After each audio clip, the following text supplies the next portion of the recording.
Today we're going to cover what is frozen shoulder, how many people have it, how is it normally treated, what are the typical outcomes.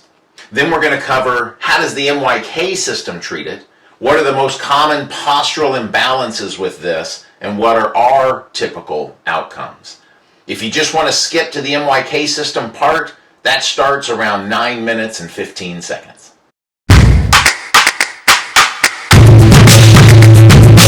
What is frozen shoulder?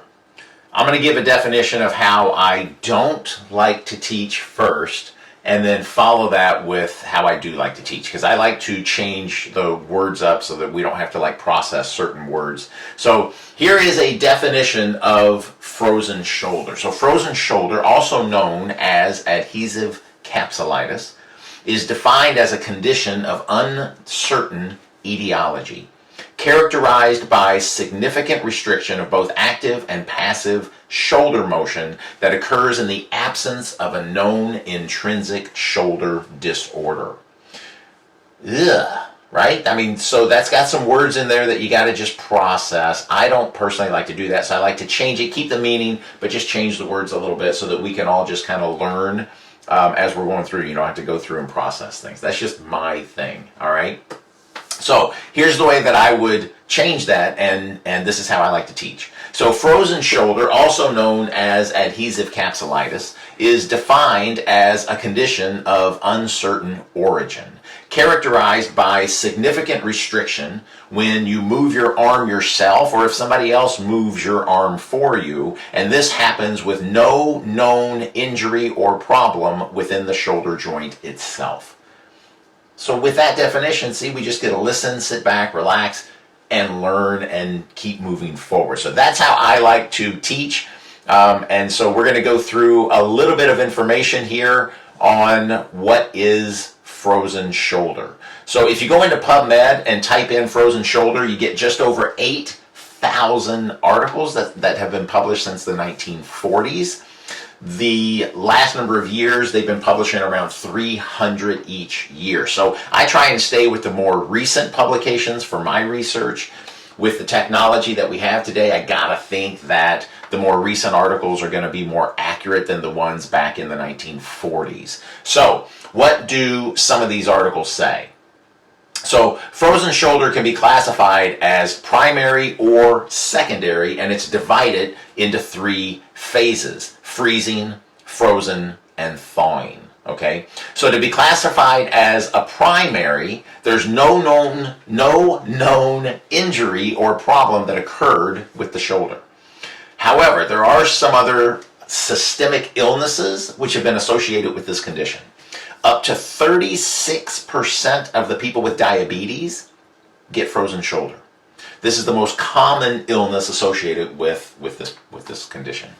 So other conditions or illnesses that relate to this: thyroid disease, adrenal disease, cardiopulmonary disease, and hyperlipidemia, or too much fat in the blood.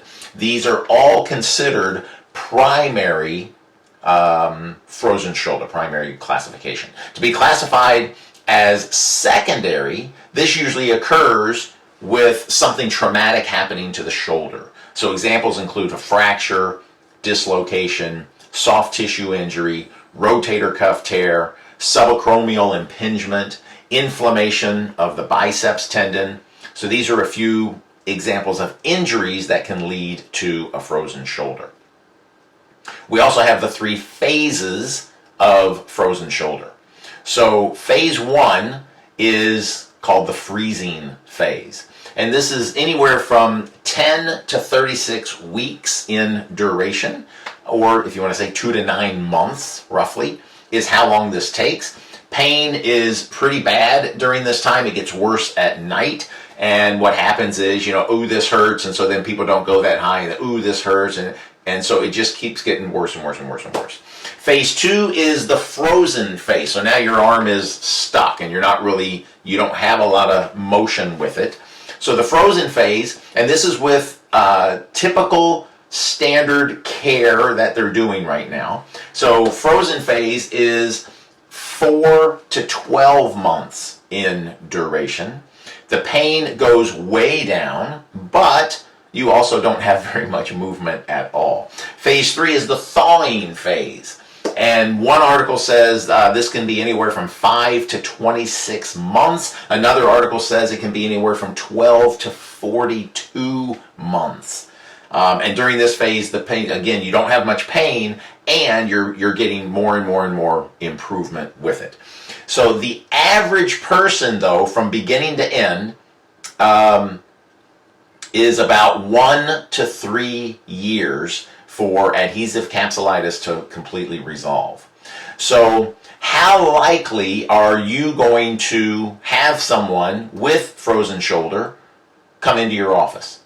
So it says that up to 5% of the population has frozen shoulder, one of those phases of it. So a quick Google search, and that comes to almost 16 million people in the US.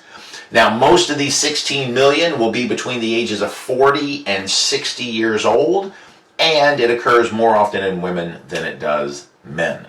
So, they say that it will resolve by itself with complete recovery from pain and range of motion, but there was one study where 50% of the people still had pain and limited range of motion 7 years after the initial onset. There was another study with 41 people with a 5 and 10 year follow-up, and only 39% had a full recovery. So, there's a lot of people that suffer with this for quite a long time. So what are some common conservative treatments that they do right now? So there's oral medication, physical therapy, exercises, steroid injections, just to name a few.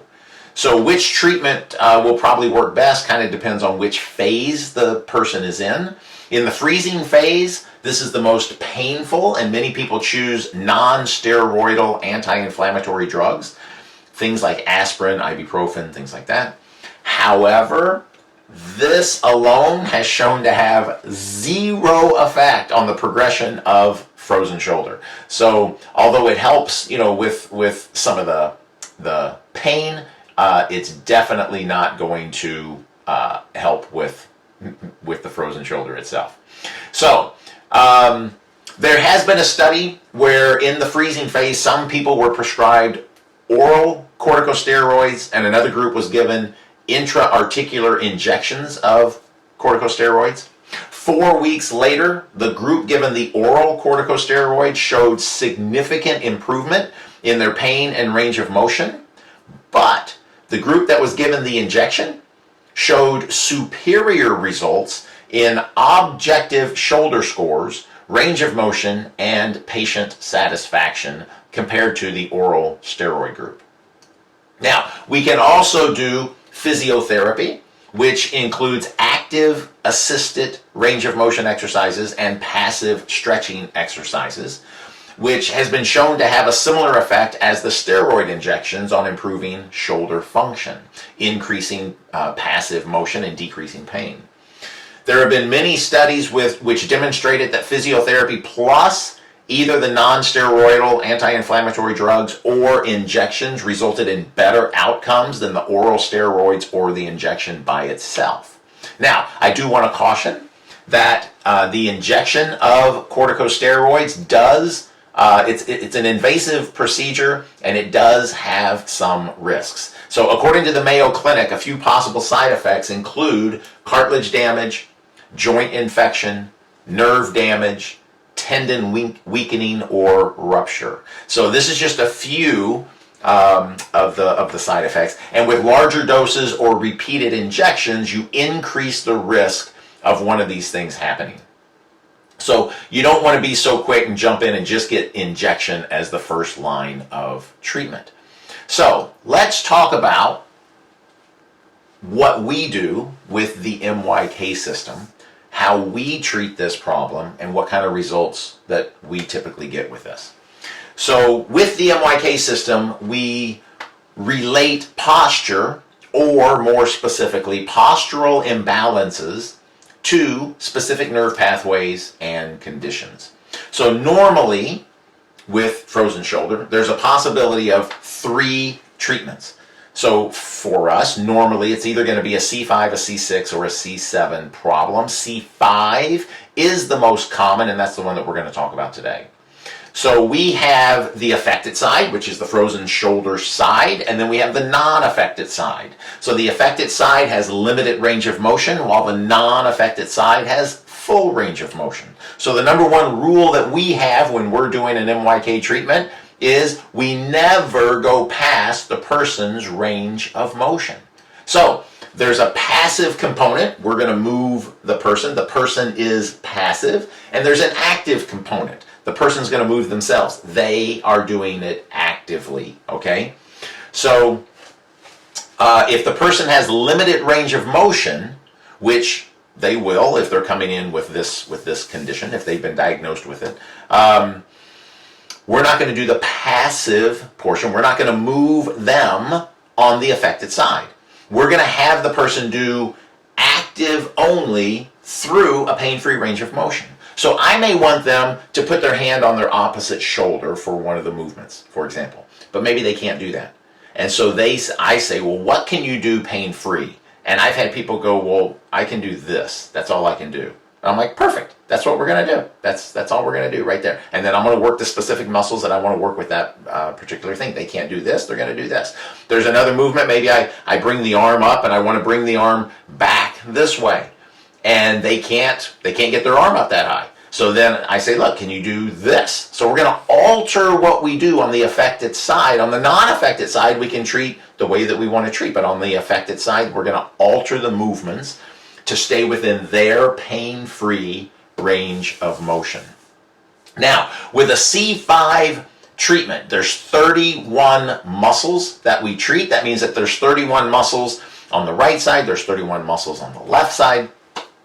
And this treatment typically takes about 10 minutes to do. So all the treatments with the MYK system are done very, very quick, very fast. But the results we get are very, very good. So what is the typical outcome that we get with the MYK system on frozen shoulder? So normally we can get full range of motion within 4 treatments.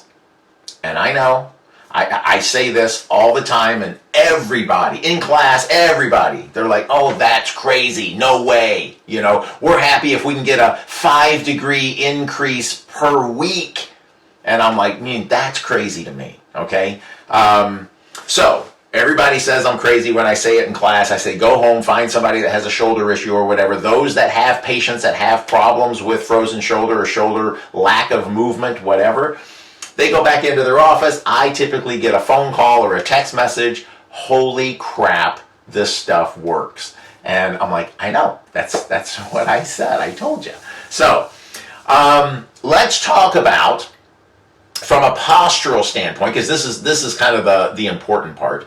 So I have the MYK brain, and in the MYK brain we have over 60,000 assessments that we've done in the last 5 years. And so I'm able to take that information and go through it and say, okay, what are the typical postures that show up with these different conditions? And that's why I'm doing these talks here. So with frozen shoulder, there's 3 main postures that show up in most people that have frozen shoulder, and for the upper body here. And so 56% of the people that we have treated that had frozen shoulder had a low shoulder. Okay, one shoulder was lower than the other. 55% of the people had a medially rotated shoulder, so their shoulder was turned in this way. 52% had a scapula that was abducted or protracted, whatever the verbiage is that you want to use, but it's too far away. The scapula has gone too far away from the spine on that side.